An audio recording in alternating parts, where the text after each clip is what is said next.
कि कुछ लिख के सो, कुछ पढ़ के सो, जिस जगह जागा सुबह, कुछ उससे आगे बढ़ के सो। प्रिय अभिभावक नमस्ते।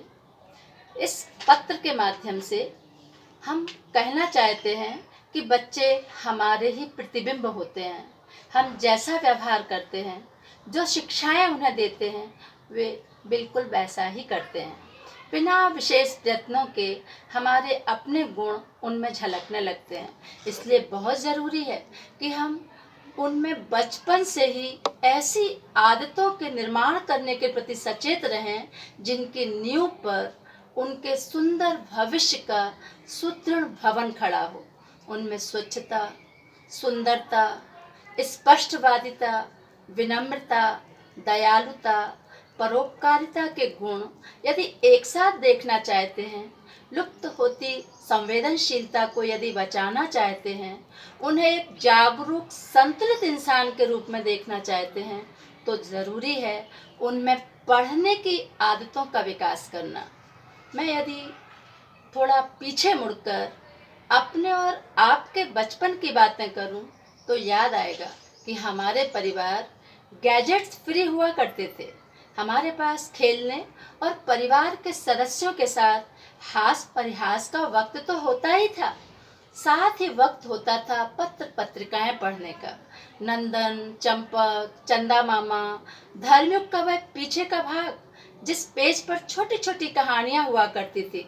हम भाई बहनों में जिसके हाथ में आती थी पत्रिका, वही उसे अपने अधिकार में करना चाहता था। निस्संदेह व्हाट्सएप नहीं था, पर कहीं से मिली सुंदर पंक्तियां, सद्विचार या शिक्षक द्वारा उद्धृत प्रसंग हम अपनी डायरी में लिख लिया करते थे, और इसी का परिणाम था कि वैचारिक रूप से हम समृद्ध थे। बड़ों के और किताबों के अनुभव हमारी सबसे बड़ी पूंजी थे। यही हमारे सबसे अच्छे मित्र हुआ करते थे। विद्यार्थियों के बीच अप्रिय घटनाओं के लिए कोई स्थान नहीं होता था।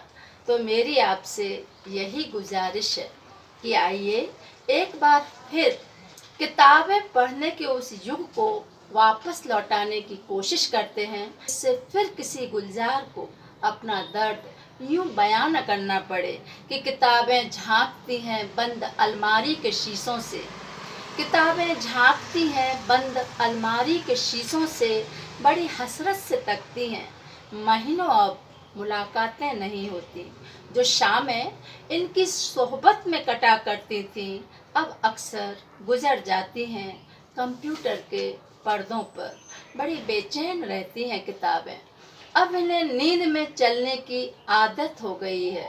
बड़ी हसरत से तकती हैं जो कदरें वो सुनाती थीं कि जिनके सेल कभी मरते नहीं थे, वो कदरें अब नज़र नहीं आती घर में।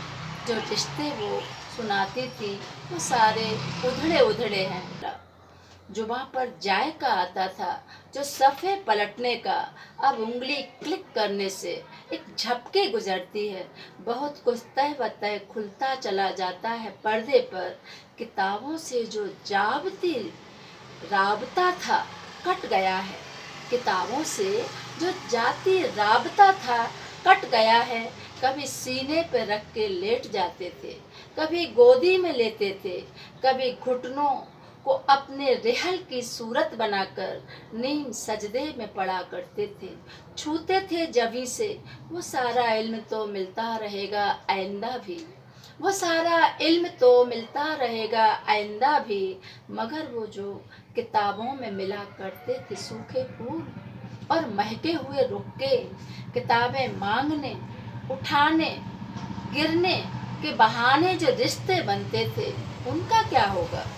वो शायद अब नहीं होंगे, वो शायद अब नहीं अवश्य होंगे। हम और आप मिलकर प्रयास करेंगे तो निश्चित ही किताबें पढ़ने का वो युग वापस आएगा। धन्यवाद।